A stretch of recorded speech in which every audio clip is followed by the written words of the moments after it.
Sistem pemerintahan komunis dikendalikan penuh oleh Partai Komunis.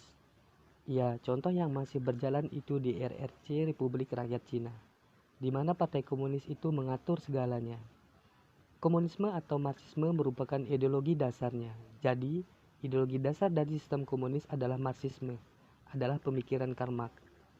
Kemudian Karl Marx itu kalau Anda baca ada dalam bukunya Das Kapital dan ada lagi dalam bukunya Manifesto. Partai Komunis ada 2 buku.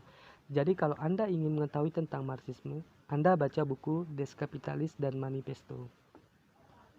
Tujuan utamanya untuk menciptakan masyarakat komunis dengan aturan sosial dan ekonomi berdasarkan pemikiran, hak kepemilikan, hak bersama, alat produksi, serta tidak adanya kelas sosial yang uang dan negara. Kenapa begitu?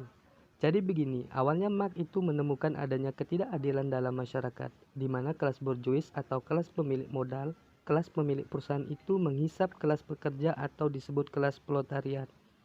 Jadi, kelas proletariat itu bekerja dari pagi, siang, dan malam, kemudian hanya diberikan gaji itu agar dia bisa sekedar hidup, sekedar dia bisa bekerja.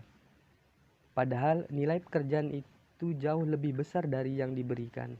Nah, selisih dengan yang diberikan yang tidak diberikan itu diambil oleh kelas borjuis. Jadi, kelas borjuis semakin kaya, sementara kelas pekerja proletariat begitu aja malah semakin miskin. Nah, itulah ketidakadilan yang ditemukan oleh Karl Marx.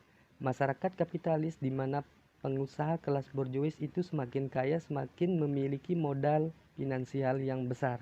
Sementara kelas yang lainnya, kelas proletariat, kelas pekerja itu semakin miskin.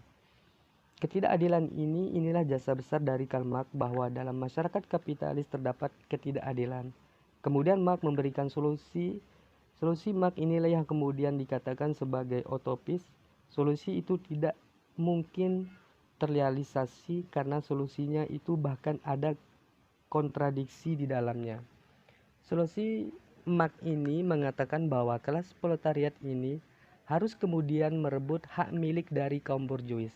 Alat-alat produksi dari kaum borjuis ini untuk kemudian dimiliki bersama oleh seluruh rakyat.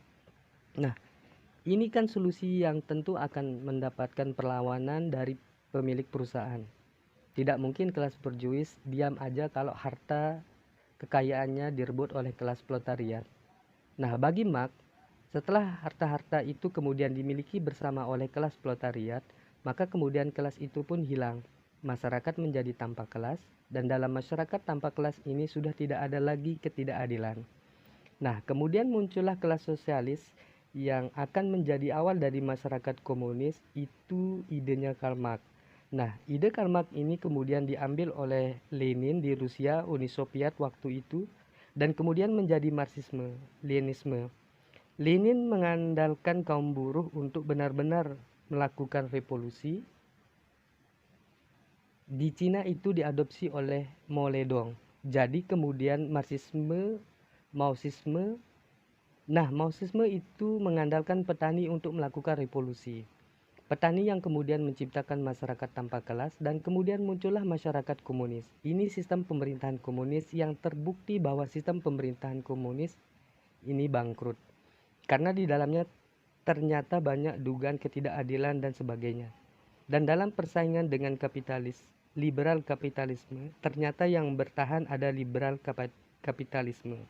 Sementara masyarakat komunis itu bangkrut, ya itulah sistem pemerintahan ketiga, sistem pemerintahan komunis. Ciri sistem pemerintahan komunis, sistem pemerintahannya didominasi oleh partai komunis, kemudian paham komunisme atau Marxisme, Leninisme sebagai paham negara. Kalau kita punya paham Pancasila, itu bedanya. Pancasila tentu nanti saya kira pernah kita bahas juga. Kemudian sistem ekonomi menggunakan komunisme dengan perencanaan terpusat. Jadi dalam sistem komunis itu segala perencanaan itu terpusat. Tidak ada otonomi daerah di negara komunis. Kalau kemarin kita membahas otonomi daerah, itu adalah program negara yang bukan menganut komunisme, sifatnya otoriter dan tidak memiliki kebebasan berpendapat. Kemudian seluruh anggota produksi dikuasai, seluruh alat produksi dikuasai oleh negara. Ya, jadi dalam negara komunisme itu seluruh perusahaan pabrik-pabrik alat produksi itu dikuasai oleh negara. Swasta tidak memiliki peran lagi. Nah, itu memang terpisah dari Marxisme yang merebut alat produksi dari kelas borjuis. Terima kasih.